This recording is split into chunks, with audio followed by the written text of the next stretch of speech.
আমি বলছি না ভালোবাসতেই হবে, আমি চাই কেউ একজন আমার জন্য অপেক্ষাটুকু করুক, শুধু ওই ঘরের ভেতর থেকে দরজাটা খুলে দেবার জন্য।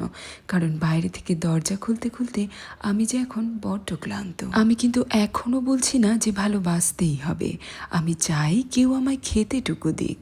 আমি হাত পাখা নিয়ে কাউকে আমার পাশে বসে থাকতে বলছি না, কারণ এই আধুনিক ইলেকট্রিকের যুগ নারীকে মুক্তি দিয়েছে স্বামী সেবার দায় থেকে, সে আমি খুব ভালো করেই জানি। আমি শুধু চাই কেউ একজন আমায় জিজ্ঞাসা করুক আমার জল লাগবে কিনা, নুন লাগবে কিনা, ওই বিরিয়ানির সাথে আর একটা আলু নেব কিনা, বা ধরো তৃপ্তি করে খেয়ে আমি তাকে বলতে পারি যে তার হাতে জাদু আছে। ওই সব এঁটো বাসন, জামা কাপড়, গেঞ্জি, রুমাল ধোয়ার লোক আমার চাই না, ওসব আমি নিজেই ধুয়ে নিতে পারি।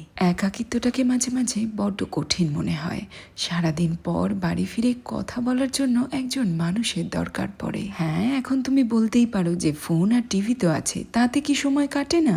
কিছু সময় কাটে বই কি, তবে সারা দিনটা আমার কেমন কাটলো ওই ফোন আর টিভিগুলো আমায় জিজ্ঞাসা করে না, বা আমি তাদের জিজ্ঞাসা করে উত্তর পাই না যে দুপুরে ঠিক করে খাওয়া দাওয়া হয়েছে কিনা। কিন্তু জানো তো, ওই পাশের বাড়ির অর্জুন আর শাশ্বতী ডিনার টেবিলে বসে গল্প করে না, ওদের মধ্যে আলোচনা হয় না যে আজকের বিরিয়ানির মাংসটা এত সুন্দরভাবে গলেছে কি করে। ঘুমোতে যাওয়ার আগে পর্যন্ত দুজনের আঙুল স্ক্রল হতে থাকে মোবাইলের স্ক্রিনে। জীবনের সত্যিটা বুঝি এমনই, যার থাকে সে গুরুত্ব দিতে ভুলে যায়।